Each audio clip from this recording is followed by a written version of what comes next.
Berprestasi kami di dunia, bermartabat kami nanti di surga.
Nabi Nuh adalah nabi keempat setelah Nabi Adam alaihissalam. Dan Nabi Nuh diutus oleh Allah di daerah Armenia, yakni ke tengah-tengah masyarakat yang sedang menyembah berhala.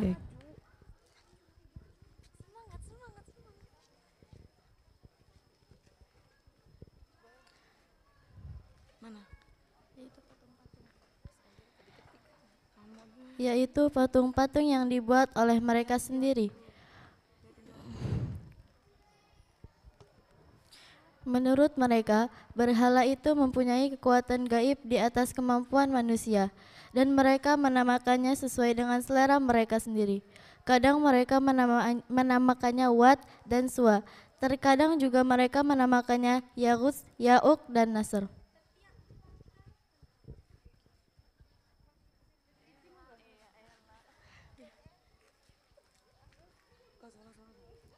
Dakwah Nabi Nuh dilakukan dengan penuh semangat dan kegigihan, baik siang maupun malam, sembunyi-sembunyi maupun terang-terangan. Beliau termasuk orang yang cerdas dan fasih berbicara. Umat Nabi Nuh banyak yang ingkar jika Nabi Nuh mengajak mereka beriman dan beribadah kepada Allah. Umatnya selalu menentang dan mengejeknya. Para pengikut Nabi Nuh kebanyakan adalah fakir miskin atau golongan ekonomi lemah. Pada suatu ketika, orang-orang kafir hendak menipu Nabi Nuh. Mereka mengatakan bahwa mereka mau mengikuti ajaran Nabi Nuh jika Nabi Nuh bersedia mengusir para pengikutnya yang terdiri dari fakir miskin dan golongan ekonomi lemah. Tetapi akhirnya Nabi Nuh menolak permintaan mereka.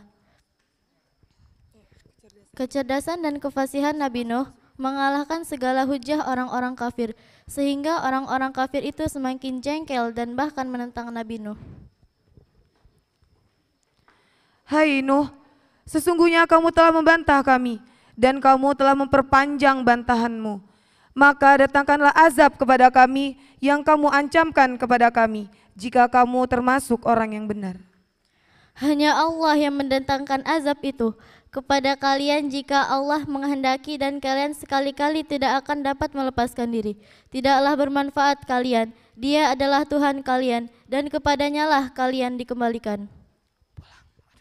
Setelah dakwah yang disampaikan mengalami jalan buntu dan jumlah kaumnya tidak lagi bertambah, maka Nabi Nuh mengadukannya kepada Allah. Ya Tuhanku, janganlah Engkau memberikan satu orang pun dari orang-orang kafir itu tinggal di atas permukaan bumi.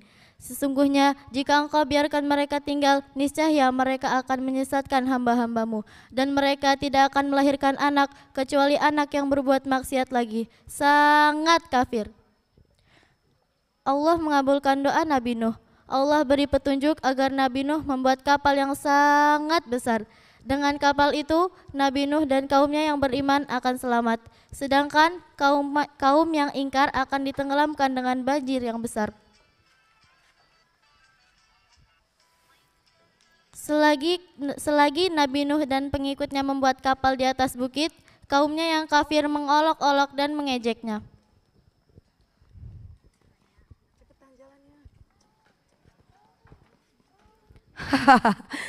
Lihatlah Nuh, semakin gila saja dia. Masa di musim panas begini membuat kapal di atas bukit? Hahaha, memang sungguh miring otaknya. Setelah kapal selesai dibuat, sesuai dengan wahyu Allah, Nabi Nuh mengajak kaumnya memasuki kapal. Nabi Nuh juga membawa serta berbagai pasang binatang dalam kapal tersebut.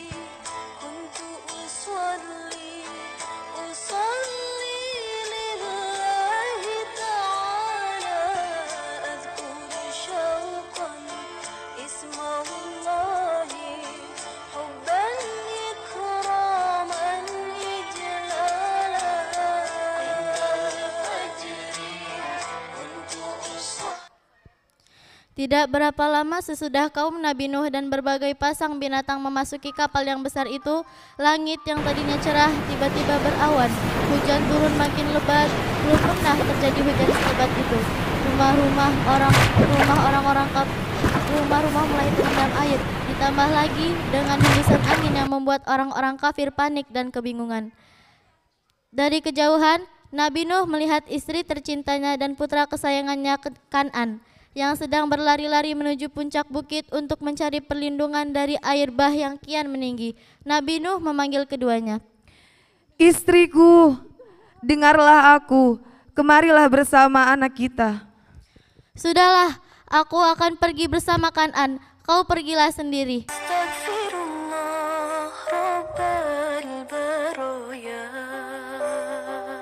Istri dan Kan'an terus-menerus berlari. Ia tak menghiraukan panggilan ayahandanya. Ia mengira banjir itu hanyalah bencana alam yang akan segera reda. Memang Kan'an putra Nabi Nuh yang tidak mau mengikuti ajaran ayahandanya dan lebih suka hidup bersama-sama kafir. Nabi Nuh merasa sedih sekali melihat istri dan anaknya yang tetap tidak mau mengikuti ajarannya dan tidak mau menaiki kapal ayahandanya. Kemudian beliau berdoa kepada Allah agar menyelamatkannya. Tolong, tolong, wahai suamiku, tolonglah istrimu ini dan anakmu ini.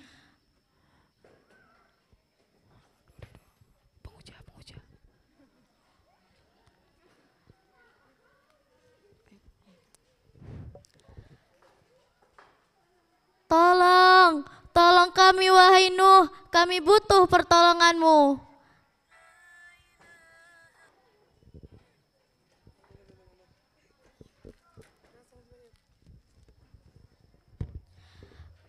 Tetapi Allah berkehendak lain. Allah menolak doa Nabi Nuh sebab walaupun Kan'an putra Nabi Nuh sendiri, tetapi Kan'an tidak mau beriman.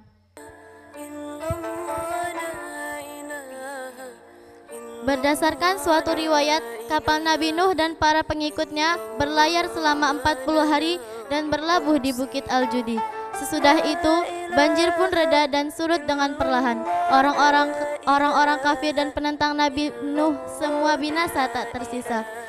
Dengan demikian, hanya orang-orang beriman dan para pengikut Nabi Nuh yang hidup menempati bumi sebagai penghuni.